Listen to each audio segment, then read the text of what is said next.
Pranay case విషయంలో నల్లగొండలో వచ్చినటువంటి తీర్పు ఏదైతే ఉందో ఆ తీర్పు ఒక నేరస్తులకు ఒక కనువిప్పు అనేది కలగాలి, కనువిప్పు కావాలి. ఎందుకంటే మా బాబు ప్రణయ్ హత్య జరిగినప్పుడు ఇదే చివరి హత్య జరగాలని చెప్పి జస్టిస్ ఫర్ ప్రణయ్ అని చెప్పి చాలా మేము పోరాటం చేశాము. కానీ ఆ హత్య తర్వాత కూడా చాలా హత్యలు జరగటం అనేది జరిగింది. అయితే ఈ హత్య తర్వాత జరిగినటువంటి హత్యలు చేసిన వాళ్ళకి కానివ్వండి, కులాన్ని పట్టుకొని వేలాడే వాళ్లకు, కుల దురంకార హత్యలు చేసే వాళ్లకు, తర్వాత కన్న కూతుర్లను చంపుకునే వాళ్లకు, కన్న కొడుకులను చంపుకునే వాళ్లకు, అవతలి వ్యక్తులను చంపే వాళ్లకు కులం పేరుతోని ఈ యొక్క తీర్పు అనేది కనువిప్పు కావాలని నేను కోరుకుంటున్నాను. వాస్తవంగా ఈ ఇన్సిడెంట్ తర్వాత మీ అందరికీ తెలుసు, చాలా లాస్ అయిపోయాం మేము.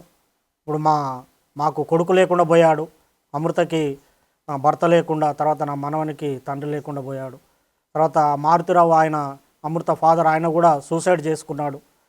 తర్వాత ఇందులో ఉన్నటువంటి 7 మందికి సుభాష్ శర్మకి ఉరిశిక్ష, తర్వాత మిగతా 7గురికి 6 మందికి జీవిత ఖైదు విధించడం అనేది జరిగింది.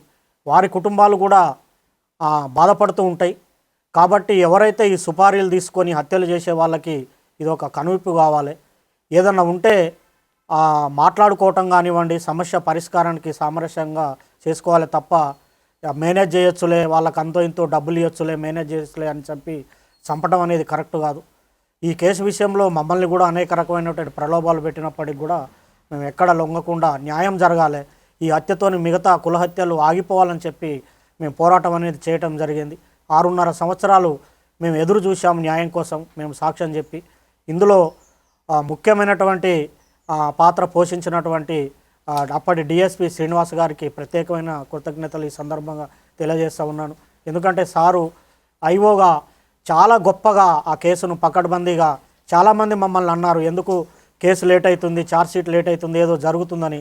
కానీ సార్ మీద మేము నమ్మకం పెట్టుకొని ఉండటం వల్ల లేట్ అయినప్పటికి కూడా ఒక పకడ్బందీ 200 పేజీల ఛార్జ్షీటు, దాదాపు 100 మంది సాక్షులను పెట్టి ఛార్జ్షీట్ వేసి గట్టిగా కేసును పకడ్బందీగా చేశారు. తర్వాత దానికి సహకరించినటువంటి ఎస్పీ రంగనాథ్ గారికి కూడా ఈ సందర్భంగా ప్రత్యేకమైన కృతజ్ఞతలు తెలియజేస్తూ ఉన్నాను.